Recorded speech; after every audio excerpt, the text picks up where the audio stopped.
New York ನಗರದ mayor ಆಗಿ ಆಯ್ಕೆಯಾದ ಝೊಹ್ರಾನ್ ಮಮ್ದಾನಿ ತಮ್ಮ ಚುನಾವಣಾ ವಿಜಯವನ್ನ ದೀರ್ಘಕಾಲದ ರಾಜಕೀಯ ರಾಜವಂಶವನ್ನ ಕೊನೆಗೊಳಿಸುವ ಐತಿಹಾಸಿಕ ಕ್ಷಣ ಎಂದು ಬಣ್ಣಿಸಿದ್ದಾರೆ. ಭಾರತದ ಮಾಜಿ ಪ್ರಧಾನಿ ಜವಾಹರ್ಲಾಲ್ ನೆಹರು ಅವರನ್ನ ಉಲ್ಲೇಖಿಸಿ ಝೊಹ್ರಾನ್ ಮಮ್ದಾನಿ ತಮ್ಮ ಗೆಲುವು ನಗರದ ಹಳೆಯದರಿಂದ ಹೊಸದಕ್ಕೆ ಹೆಜ್ಜೆ ಇಟ್ಟಿದೆ ಎಂದು ಹೇಳಿದ್ದಾರೆ.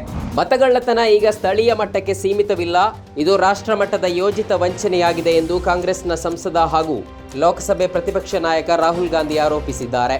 ಆಳಂದ ಮಹದೇವಪುರದಲ್ಲಿ ನಾವು ಈ ಮಾದರಿಯ ವಂಚನೆ ಕಂಡಿದ್ದೆವು. ಇದೀಗ ಹರಿಯಾಣದಲ್ಲೂ ಅದೇ ರೀತಿಯ ವಿಧಾನ ನಡೆಯುತ್ತಿದೆ. ಇದು ಪ್ರಜಾಸತ್ತಾತ್ಮಕ ವ್ಯವಸ್ಥೆಯ ಮೇಲಿನ ನೇರ ದಾಳಿ ಎಂದು ರಾಹುಲ್ ಗಾಂಧಿ ಆರೋಪಿಸಿದ್ದಾರೆ.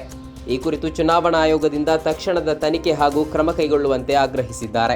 ಮಂಡ್ಯ ಜಿಲ್ಲಾಧಿಕಾರಿ ಕಚೇರಿ ಮುಂಭಾಗದ ಕಾವೇರಿ ಉದ್ಯಾನದಲ್ಲಿ ಪೆಟ್ರೋಲ್ ಸುರಿದುಕೊಂಡು ಬೆಂಕಿ ಹಚ್ಚಿಕೊಂಡಿದ್ದ ರೈತ ಬುಧವಾರ ಬೆಳಿಗ್ಗೆ ಬೆಂಗಳೂರಿನ ವಿಕ್ಟೋರಿಯಾ ಆಸ್ಪತ್ರೆಯಲ್ಲಿ ಮೃತಪಟ್ಟಿದ್ದಾರೆ. ಕೆಆರ್ಪೇಟೆ ತಾಲೂಕು ಮೂಡನಹಳ್ಳಿ ಗ್ರಾಮದ ರೈತ ಮಂಜೇಗೌಡ ಎಂಡಿ ಮೃತಪಟ್ಟವರು ಎಂದು ತಿಳಿದು ಬಂದಿದೆ.